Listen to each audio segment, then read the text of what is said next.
New Durga jewellers Sirsa. Kharia वाले प्रभुजी सोनी व पीली मंदोरी वाले सज्जन सोनी का भारत सरकार द्वारा मान्यता प्राप्त मशहूर hallmark jewellery showroom new Durga jewellers Parshuram Chowk Sirsa. अधिक जानकारी के लिए संपर्क करें 9813932001 या 9466697217। देखिए जी, हरियाणा प्रदेश में बड़ी दुर्भाग्यपूर्ण बात है कि कृषि प्रधान प्रदेश होने के बावजूद भी हमारे प्रदेश में सरकार एक ऐसी सरकार है जो आज तक प्रदेश के किसानों की क्या मांग रही है, क्या ज़रूरतें रही हैं, इन चीज़ों को आज तक कभी समझ ही नहीं पाई। किसान ने हमेशा कहा है कि जो मेरी फसल है उसका मूल मुझे मिलना चाहिए। चाहे स्वामीनाथन आयोग की बात करो, चाहे C2+ मॉडल की बात करो, किसान ने लगातार हमेशा यही मांग उठाई है कि जी किसान को सुविधा प्राप्त करने का काम करो, उसका मूल देना चाहिए। मूल ना देने की बजाय सरकार तरीके की ऐसी पॉलिसी लाती है जिससे सरकार सुविधा देना तो दूर की बात, किसान को परेशान और करने का काम करती है।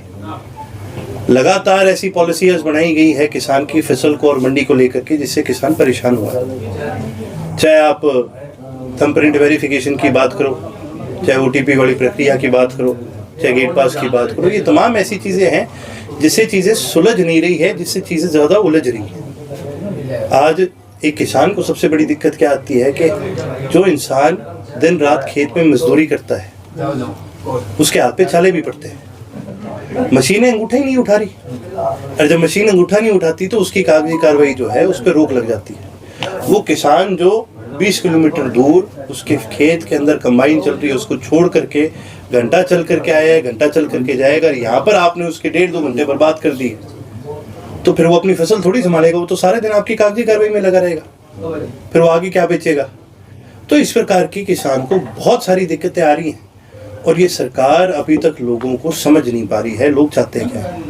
ये तमाम ऐसे लोग हैं जो अफसरों के कहने पर फैसले ले लेते हैं, उन अफसरों के कहने पे जिनका आम लोगों में किसी भी प्रकार का कोई आना जाना नहीं है। आपको क्या लगता है इतनी रिस्ट्रिक्शंस क्यों है? ट्रैक्टर की तो RC दे देगा, बैलगाड़ी और ऊंट गाड़ी का क्या देगा? देखिए जी, ये रिस्ट्रिक्शंस इसीलिए तो बनाई गई है कि भाई लोग ऐसे लोग हैं पॉलिसी बनाने वाले जो कभी धरातल पर गए नहीं किसान के बीच में। देखिए जी, जिस इंसान को लोगों के बीच में जाने की आदत होती है उसको समझ में लगती है कि भी दिक्कतें क्या आ रही है। जननायक चौधरी देवीलाल ने जब ट्रैक्टर को गाढ़ा घोषित करा था तो उसके पीछे बहुत गहरी सोच थी, और यही सोच थी भी किसान को ट्रैक्टर की गाड़ी की जरूरत कब पड़ती है, जब उसको अपनी फसल मंडी तक लेके जानी। अगर वो मंडी के अंदर ही नहीं लेके जा सकता तो फिर वो फायदा क्या उस कानून का। उसी प्रकार से सरकार ने पहले परचेज पॉइंट थे, पहले उनको भी बंद करने की कोशिश करी। तो ये जो मंशा है, क्या सोच है, क्या विचार करके किस प्रकार से ये फैसले लेते हैं, ये तो मेरे समझ से बाहर है। भाई मैं तो हमेशा एक चीज़ कहता हूँ कि सरकार वो होनी चाहिए जो लोगों की सुने, लेकिन दुर्भाग्यपूर्ण हमारे प्रदेश में एक ऐसी सरकार है जो लोगों की नहीं केवल और केवल अफसरों की सुनती है और RSS की सुनती है। इसके पीछे कोई एंटी फार्मर कॉन्स्पिरेसी तो नहीं? देखिए जी, लगातार जिस प्रकार से सरकार की नीतियाँ रही हैं, एक चीज़ तो सच है कि भी जब से किसान आंदोलन हुआ है उसके बाद से BJP सरकार ने हरियाणा के किसानों को अलग से, हरियाणा के और पंजाब के किसानों को अलग से टारगेट करने का काम करा। और लगातार जितनी भी नीतियां हैं, ना केवल मंडी की जो भी पॉलिसी है इनको लेकर नहीं, चाहे बुजुर्गों की पेंशन काटने की बात हो, चाहे तमाम जो कार्ड बनते हैं उनकी बात हो, तमाम ID बनते हैं उनकी बात हो, इन सारी चीज़ों से अगर इन्होंने किसी एक वर्ग को अगर सिंगल आउट करके टारगेट करा है तो किसान वर्ग को टारगेट करा है। अब क्या इनके मन में है, क्या इनकी मंशा है, ये तो ये सरकार ही बता सकती है। सर, किसानों की फसल है पककर तैयार हो चुकी है, मंडियों के अंदर कोई किसी तरह का विशेष प्रबंध नहीं किया गया है क्योंकि मौसम भी बहुत लगातार खराब होता है। प्रबंध ये देखिए जी, मौसम खराब है, 3 बार तो इस मंडी का जो शेड है इसका टेंडर हो गया। 3 बार टेंडर होने के बावजूद भी आज भी मंडी के शेड पे कोई काम नहीं हुआ। बारिश हो जाती है तो किसान अपनी फसल को गीला होने से भी नहीं बचा सकता, और वहीं मंडी के चारों तरफ जो सड़क जाती है उधर आप सीवेज की लाइन खोद के डाल रहे हो। हमें इस बात से आपत्ति नहीं है कि आप सीवेज की लाइन को डालो, कोई टाइम भी तो देख लो भाई। आपके साल में 6 महीने मंडी खाली होती है बिल्कुल, उस समय क्यों नहीं आप ही कर रहे? जब सीजन आ जाता है, जब किसान अपनी फसल लेके आ रहे हैं, तब आपको याद आता है कि अच्छा जी हमने तो सीवेज की लाइन डालनी है। अब ये मंडी के अंदर कंस्ट्रक्शन होएगी या किसान अपनी फसल लेके आएगा, ये तो बताए। तो ये जो फैसले लिए जाते हैं ये बड़े बेवकूफ़ तरीके से फैसले लिए जाते हैं। किस पर कौन लोग ये ले रहे हैं, मेरे तो समझ से बाहर है। नहीं तो कोई भी एक सिंपल आदमी को थोड़ी सी भी अगर कॉमन सेंस हो तो उसको इस बात की समझ लग जाती है कि भाई ये काम अभी नहीं छेड़ना, ये हम 6 महीने बाद छेड़ेंगे। क्या यूं मानकर चल सकते हैं कि किसानों को परेशानियों से जूझना पड़ रहा है? जूझ ही रही थी किसान, और मान के क्या चले, ये तो प्रदेश भर के अंदर है और आज से थोड़ी जूझ रहा है। लगातार धान घोटा, आप एक चीज देखो, हरियाणा का किसान अपने हरियाणा की मंडी में तो धान लेके नहीं जा सकता और बाहर की मंडियों से धान ला कर हरियाणा में बेचा जा रहा है। तो फिर किसका नुकसान करा गया? हरियाणा के किसान का नुकसान करा। बिहार तक आज से ही लेके आए थे धान, आज तक कोई कार्रवाई नहीं करी। अब मंडी का हाल देख लो।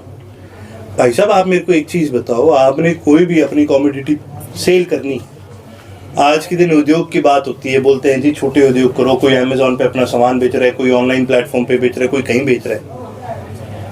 जब आप कोई डिलीवरी या कोई सामान बेचते हो, क्या हर बार आपको अपने अंगूठे का निशान देना पड़ता है? नहीं देना पड़ता ना।